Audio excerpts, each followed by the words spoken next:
बिस्मिल्लाहिर्रहमानिर्रहीम। अस्सलामु अलैकुम वरहमतुल्लाहि वबरकातुहू। दोस्तों, आज की वीडियो में हम बात करेंगे कि क्या बीवी से खड़े होकर के जिमा करना जायज़ है या नहीं, इस पर कुछ गुनाह मिलता है या नहीं। शरीयत की रोशनी में इसके बारे में आज हम आपको बताएंगे कि हम बिस्तरी करने के आदाब क्या हैं और हम बिस्तरी करने का तरीक़ा क्या है, और खड़े होकर के जिसने हम बिस्तरी कर ली है क्या उसको कुछ गुनाह मिलता है या नहीं, इसके बारे में आज हम आपको बताएंगे। देखिए, इस मसले का जवाब ये है कि खड़े होकर के हम बिस्तरी करना ये सिर्फ जायज़ है, लेकिन बेहतर और अच्छा तरीक़ा नहीं है।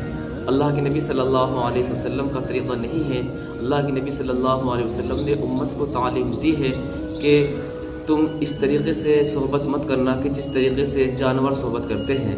तो जानवर चूँकि बग़ैर कपड़ों की सोहबत करते हैं, बिल्कुल खुल्लम खुल्ला सोहबत करते हैं, बिना न उनके ऊपर कोई चादर होती है, न उनके ऊपर कुछ होता है, बिल्कुल जानवर खुल्लम खुल्ला सोहबत करते हैं। तो चूँकि जिस वक्त मर्द और औरत खड़े होकर के जिमा करेंगे, मियाँ बीवी आपस में जब खड़े होकर के जिमा करेंगे, तो उसमें पर्दे की सूरत बाकी नहीं रहेगी।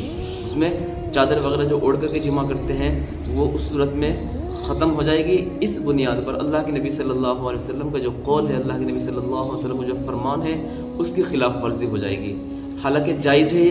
कुरान मुक़द्दस के अंदर अल्लाह तबारक व तआला ने फरमाया है, निसाउकुम हर्सुल लकुम फ़अतू हर्सकुम अन्ना शिअ्तुम, कि तुम्हारी बीवियाँ तुम्हारे लिए खेतियाँ हैं, जहाँ से तुम चाहो वहाँ से आ सकते हो।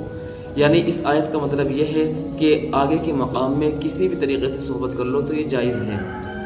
जो सोहबत का मकाम है, जो विलादत का मकाम है बच्चे की, वहाँ पर सोहबत होनी चाहिए। वो किसी भी तरीक़ा, वो कोई भी तरीक़ा इख्तियार कर लिया जाए तो ये कुरान का फ़ैसला है। लेकिन अल्लाह के नबी सल्लल्लाहु अलैहि वसल्लम की तालीमात हमें ये चीज़ बताती है, ये चीज़ सिखाती है कि इस तरीक़े पर सोहबत करना चाहिए, इस तरीक़े से जिमा करना चाहिए कि उसमें मुकम्मल तौर पर पर्दा हो।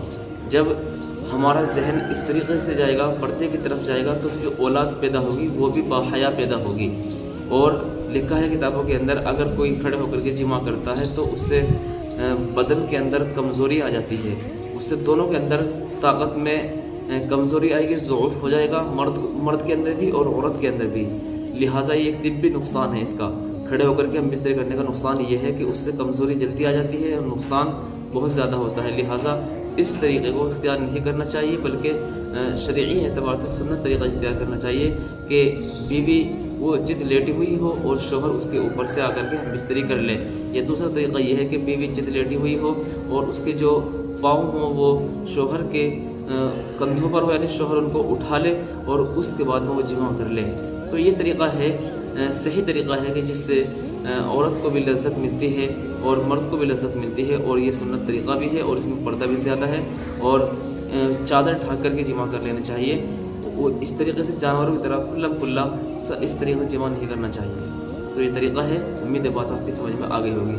आपके भी कोई मसाइल हो, क्वेश्चन हो, कमेंट बॉक्स में लिख के मिलते हैं अगली वीडियो में। तब तक के लिए इजाज़त। अस्सलामु अलैकुम वरहमतुल्लाहि वबरकातुहू।